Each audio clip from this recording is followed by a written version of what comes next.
ఇవాళ చాలా భయంకరమైనటువంటి వ్యాధి పొటమరించింది ఎక్కడ ఉంది అంటే, యథార్థానికి ఇది మా జీవితాల మీద ప్రభావం చూపించదు. ఎందుకనంటే అవి పొంగి చల్లారిపోయిన పాలు.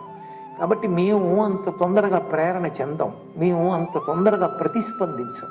మాకు తెలుసు యుక్తాయుక్త విచక్షణతో కొంచెం ఆలోచించగలం. అందుకని మేము ఒక తప్పు పనికి ఆకర్షితులం కాలేదు అంటే మాకేం సన్మానాలు చెయ్యక్కర్లేదు.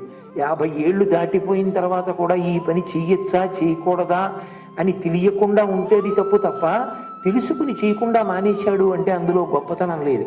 కానీ ఇవాళ మీ జీవితాలు ఒక పెద్ద ప్రమాదపు పోకడ ఎందు చేరిపోయి ఉన్నాయి.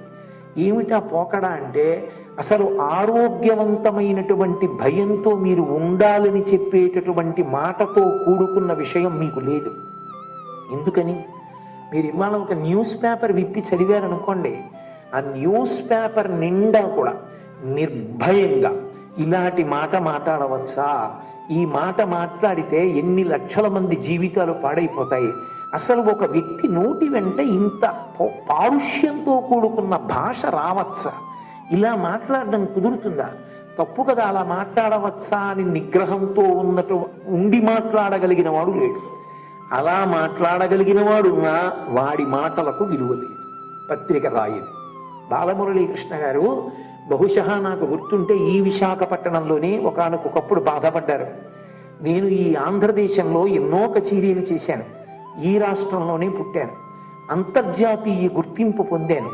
ఇప్పటికీ నేను విదేశాలకు వెళ్ళి ఎక్కడైనా కచేరీ చేస్తే నా కచేరీ గురించి, నా కచేరీలో ఉన్న మెళకువల గురించి ఫస్ట్ పేజీలో కవర్ చేస్తాయి పేపర్లు.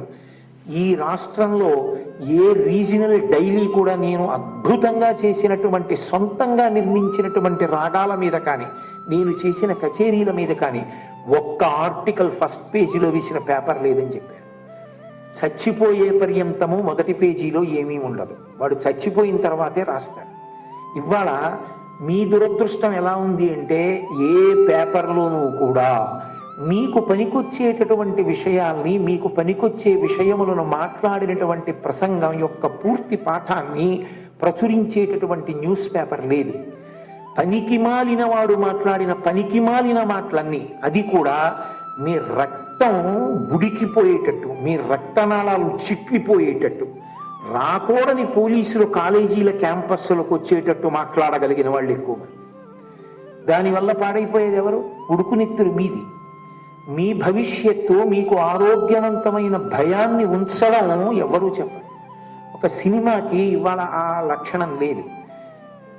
నేను ప్రేమించాను పిల్లని, నా ఇష్టం, ఓ వయసు వచ్చాక మా నాన్నకి నేను చెప్పేది ఏమిటి అని నేర్పినవాడే తప్ప, నీ తండ్రి నీకు జీవితాంతం మంచి చెప్పగలడు, నీ తండ్రిని గౌరవించడం నువ్వు నేర్చుకోవాలని చెప్పినవాడు నీకు ఏ సినిమాలో కనపడ్డాడు, ఏ టీవీ సీరియల్లో ఉండదు, ఏ మాటలు రచించినటువంటి రచయిత మంచి మాటలు వ్రాయుడు.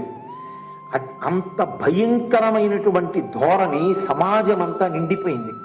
మీరు ఈ విషయం చెయ్యకండి, మీరు దీని జోలికి వెళ్ళకండి, ఇది చాలా భయంకరమైంది సుమా, మీరు పాడైపోతారు.